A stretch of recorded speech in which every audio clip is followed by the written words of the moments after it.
How do we know the story of Krishna's life? Where is it written? Okay, sure. Do you want me to take that or do you want to? You can tell us that first. Sure. Again, it's so interesting that you ask this now because the whole time in my head, one thought has been running saying, we haven't done a pranamam to the grantham, to the book from where all of this comes. So Krishna's story, predominantly, we find in the Bhagavata Puranam or Srimad Bhagavatam as it is known.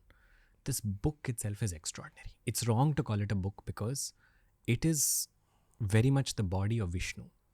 Bhagavata Puranam has 12 chapters, as we call 12 skandhas. Namo Bhagavate Vasudevaya. If you add Omkaram to that, you get 12 syllables. The 12 syllables of the Vasudeva mantram correspond to the 12 chapters of this book. Wow. So, the mantra of Vasudeva becomes a book.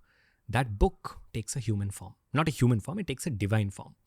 That form, if you look at the commentaries on the Bhagavatam, they will tell you which chapter corresponds to which organ of the Lord. It is extraordinary. I'll give you an example. The heart of Bhagavatam comes in the 7th chapter, Saptama Skandam. The heart of Bhagavatam, meaning that for this entire book, this is the heart. This is the Hridaya Sthanam. The Hridaya Sthanam is given to Prahlada Charitram. So this goes beyond poetry. What they're trying to tell you is the heart of this entire Vasudeva Tattvam of understanding the essence of Vishnu is in understanding the devotee. The heart of God is the devotee. That is why Prahlada Charitram is the Hridaya Sthanam. Krishna's story, the whole context of the Bhagavatam comes in the 10th chapter. What is the basic backstory to the Bhagavatam? There is a phenomenal king, Parikshit Maharaj, a descendant of the Pandavas. When Parikshit Maharaj sits down, knowing that his life is going to leave him in 7 days, he's yearning for moksha, he's yearning for release. At this point, Vyasa's son, Shuka Yogendra sits him down and for 7 days at a stretch, does the first ever Bhagavata Saptaham, that is 7 days of Bhagavad Katha. At the end of it, Parikshit attains moksha. This is the premise of Bhagavatam. But look at this premise, this context itself. In the very beginning itself, he says, Krishnastu Bhagavan Swayam. Shuka Yogendra tells Parikshit, Krishna is Bhagavan. But he doesn't tell you Krishna's story up till the 10th chapter. Because Krishna's Katha requires a certain firmness. It requires that the Atma must ripen. Only when there is ripening of the spirit within can we understand Krishna. Because at the end of 9 chapters, Parikshit asks, he says, you've told me about various other Leelas. So like I said, Prahlada Charitra comes, Narasimha naturally comes after that. A host of Bhagavad Leelas come. Then he says, tell me about Krishna Katha. The second he says that, Shuka Yogendra says, now you have asked the question which you are ready for. And he begins Krishna Katha, which comes in the 10th chapter. The Dashama Skandam, where this comes, as I said earlier, each part corresponds to a different organ of Paramapurusha. The Dashama Skandam, the 10th chapter, corresponds to the face of the Lord.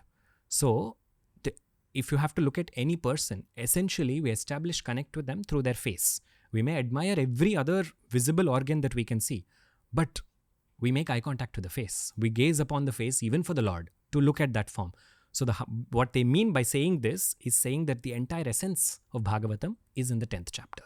And that is why when Krishna Katha begins over here, it takes over a completely different look and shape for the person who's hearing it and for the person who's saying it.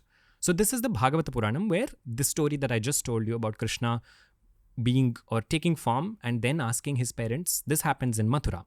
From Mathura, he asks them, take me across the Yamuna and take me to Gokul. Okay. So that's where they go. Gotcha.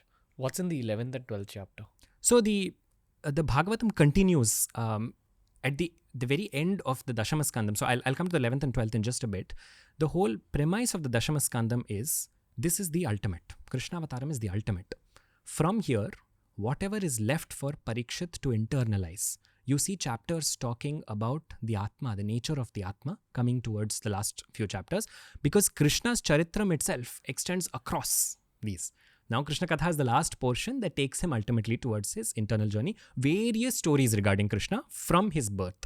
But the additional idea here is Krishna Katha is not contained only in the Bhagavatam. It also appears in Mahabharatam. Because portions that are given in great detail here, there are mentioned in brief, and other portions that you don't find too many references to here are expanded upon in the Mahabharatam and subsequently other Puranas. So, yes. If you enjoyed today's clip, make sure you check out these curated playlists that we've made especially for you related to the subject that was spoken about in this clip.